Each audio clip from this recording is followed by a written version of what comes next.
Morning बच्चों, online class में आप लोगों का स्वागत है। आज हम पढ़ाएंगे क्लास 8A और C को subject computer, lesson number first computer system, जो हमारा फर्स्ट वीडियो है। इसमें हम देखेंगे operations of a computer. The operation of a computer can be divided into 3 step.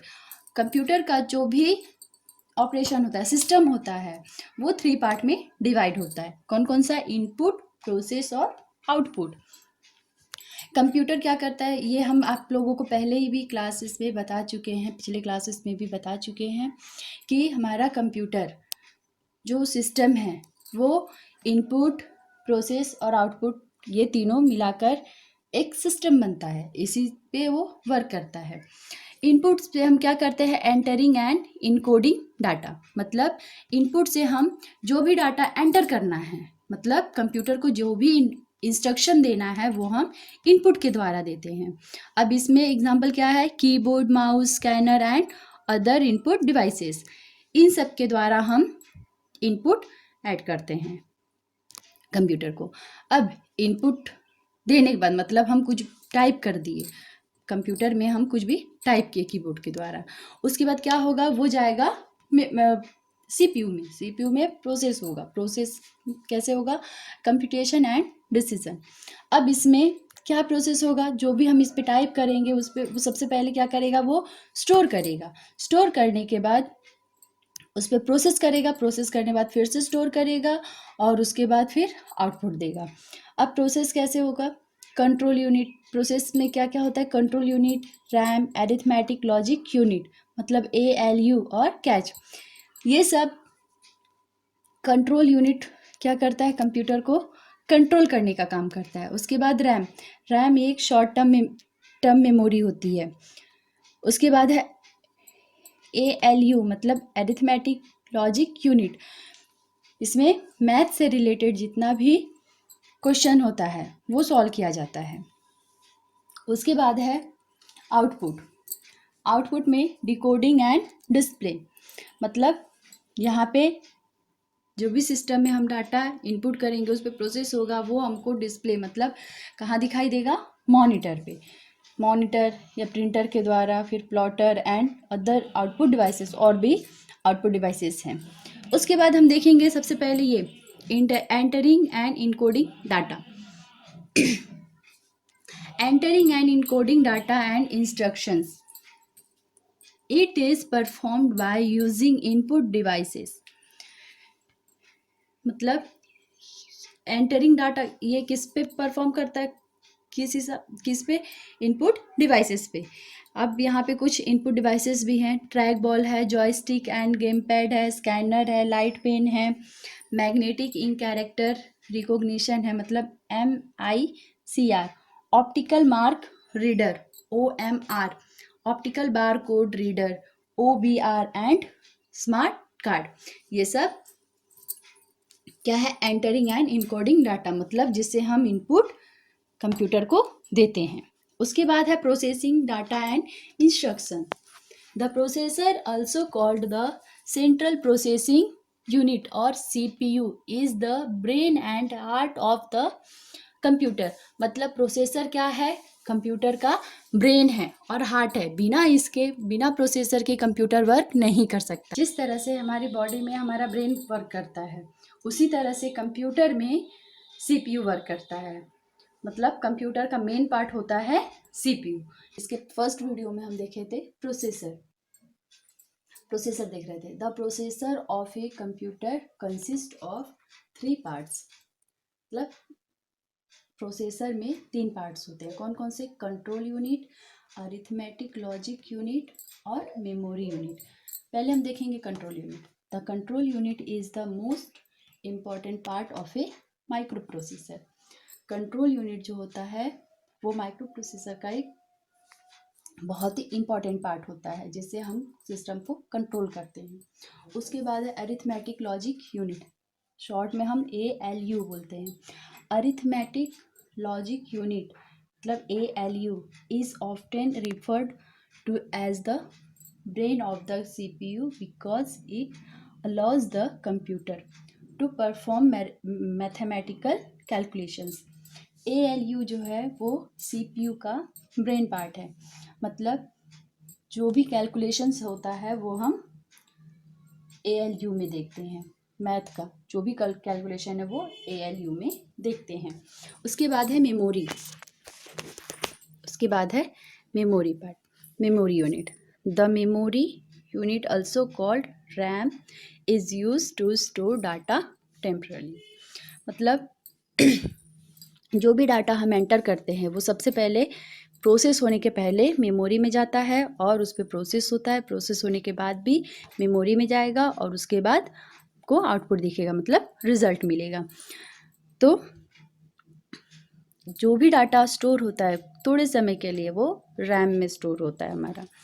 उसके बाद है decoding the results and producing output. अब देखेंगे हम थर्ड पार्ट इसका, decoding the result and producing output. Output में report different shapes and style. You can broadly classify output as a hard copy or soft copy. Output में हमारा दो तरह का आउटपुट निकलता है, एक है हार्ड कॉपी और दूसरा है सॉफ्ट कॉपी। पहले हम हार्ड कॉपी देखेंगे। Hard copy, a hard copy is a printed copy of information from a computer. Hard copy किसको बोलेंगे? जो हम प्रिंटर के द्वारा कॉपी निकालते हैं, मतलब पेज निकालते हैं, वो हमारा आउटपुट का हार्ड कॉपी है। Soft copy, a soft copy, a soft copy is an electronic copy of some types of data. Soft copy हमारा जो हम कंप्यूटर में, मतलब मॉनिटर में दिखाई देता है, जो आंसर हमारा आउटपुट, उसे हम सॉफ्ट कॉपी कहते हैं। ठीक है बच्चों, तो इसको एक बार और आप लोग अच्छे से देख लीजिए। ये पार्ट आप लोग को लिखना है। पिछले दो वीडियो में हम लेसन नंबर 1 कंप्यूटर सिस्टम देख चुके हैं। अब हम देखेंगे लेसन नंबर 1 का थर्ड पार्ट। थर्ड पार्ट में है storing information. Computers are able to process millions of instructions in a second. The speed of a computer system depends on its memory. Computer में हम बहुत सारा डाटा स्टोर कर सकते हैं। अब कंप्यूटर का स्टोरेज डिवाइस किस पे डिपेंड करता है? उसकी मेमोरी पे। जितना मेमोरी हाई स्पीड का रहेगा तो कंप्यूटर का स्पीड किस पे डिपेंड करता है? उसकी मेमोरी पे। अब देखेंगे हम memory unit. The memory of a computer is measured in terms of byte. Bytes are typically a sequence of 8 bits. It is denotes one binary digit, 0 or 1. Computer memories vary in size from kilobytes to petabytes. Memory unit मतलब जैसे हम हर एक चीज़ का unit होता है। कोई भी सामान हम खरीदते हैं किलो में, लीटर में, ग्राम में, किलोग्राम में, वैसे ही मेमोरी का भी यूनिट होता है, मतलब उसको नापने की इकाई। तो वो होता है बाइट और बिट्स। बिट्स होता है 0 और 1, मतलब कंप्यूटर को 0 और 1 की भाषा समझ में आती है, बाइनरी भाषा, 0 और 1 की भाषा। बच्चों आप सब जानते हो कि कंप्यूटर को हमारी लैंग्वेज नहीं आती है। कंप्यूटर को समझता है बाइनरी लैंग्वेज, जो 0 और 1 के फॉर्म में होता है। तो कंप्यूटर हमारी लैंग्वेज कैसे समझता है? उसमें जो प्रोसेसर होता है वो हमारी लैंग्वेज को कन्वर्ट करता है बाइनरी नंबर में। मतलब जैसे हम ए प्रेस करते हैं, बी प्रेस करते हैं, तो हम वो हमारी लैंग्वेज में लिखते हैं, लेकिन कंप्यूटर की लैंग्वेज वो नहीं है। कंप्यूटर की लैंग्वेज है बाइनरी कोड, जो 0 और 1 के फॉर्म में होता है। अब मेमोरी यूनिट स्टार्ट होता है किलो बाइट से, मतलब केबी से, कहाँ तक? पेटाबाइट, मतलब पीबी तक।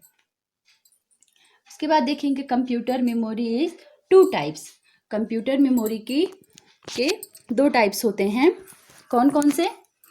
इंटरनल मेमोरी और एक्सटर्नल मेमोरी। इंटरनल मेमोरी में हम देखेंगे रैम और रोम। रैम का फुल फॉर्म है random access memory. RAM is computer's short term memory. The CPU gets the data it needs from RAM, process it and write new data back to RAM in a continuous cycle। बच्चों, RAM जो होता है वो थोड़े समय के लिए हमारा डाटा स्टोर करके रखता है। जैसे हम जब टाइप करते हैं कंप्यूटर में, जो भी कुछ हम टाइप कर रहे हैं, तो ऐसा नहीं होता है कि हम टाइप करते जा रहे हैं, एक लाइन टाइप कर दी, दूसरी लाइन में आया तो पहली लाइन डिलीट हो गई। नहीं होता है। कब तक नहीं होता है? जब तक हमारा कंप्यूटर बंद नहीं होता है, जब तक हम सिस्टम बंद नहीं करते हैं, तब तक जो भी डाटा हम लिखते हैं, जो भी कुछ टाइप करते हैं, वो हमको हमारे मॉनिटर में दिखाई देता है। तो वो किसके द्वारा होता है? रैम के द्वारा। वो हमारे डाटा को थोड़ी देर के लिए, कुछ समय के लिए स्टोर करके रखता है। उसके बाद देखेंगे रोम। फुल फॉर्म है read only memory. ROM is computer's permanent internal memory. The instructions in ROM are non-volatile. ROM जो है वो सिर्फ हम रीड कर सकते हैं, उसमें हम कुछ भी चेंजेस नहीं कर सकते हैं, उस मेमोरी में कुछ भी चेंजेस नहीं कर सकते, जिसे सिर्फ हम रीड कर सकते हैं।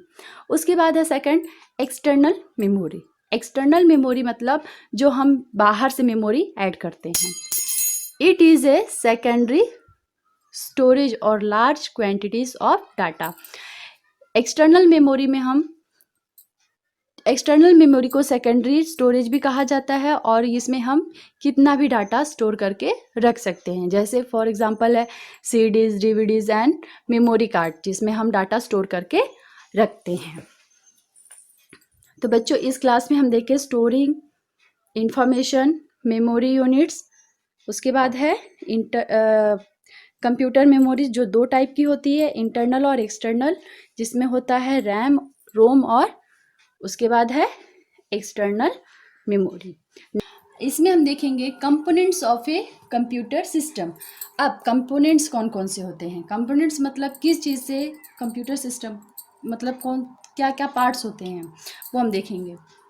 ए computer system is made up of several components which can be categorized under three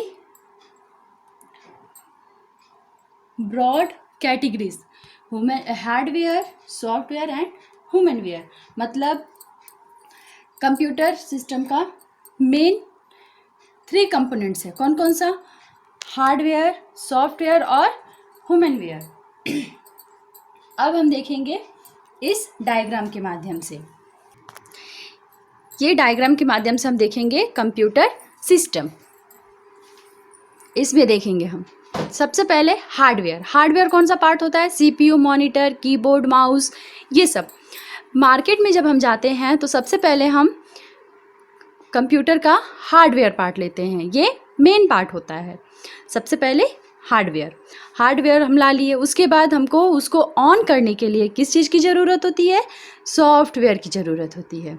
अब सॉफ्टवेयर में भी 2 टाइप्स हैं। कौन कौन से? सिस्टम सॉफ्टवेयर और एप्लीकेशन सॉफ्टवेयर।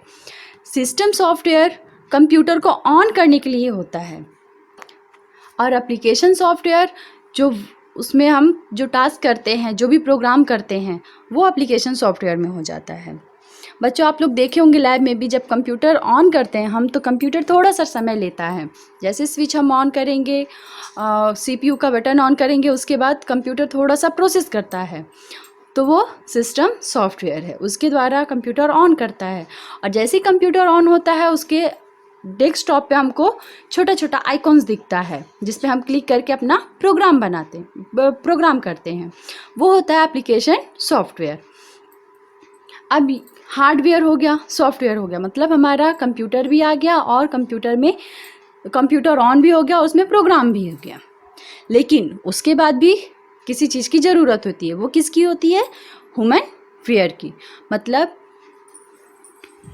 किसी भी कंप्यूटर को ऑन या ऑपरेट करने के लिए हमको ह्यूमन की ज़रूरत होती है। ह्यूमन मतलब हम, यूज़र, जो कंप्यूटर को यूज़ करते हैं। ठीक है बच्चों, तो कंप्यूटर के कितने कंपोनेंट्स हैं? 3। कौन कौन से? हार्डवेयर, सॉफ्टवेयर और ह्यूमनवेयर। ये हो गया कंप्यूटर सिस्टम। यहाँ पे हमारा लेसन नंबर 1 कंप्लीट होता है। इसके बाद हम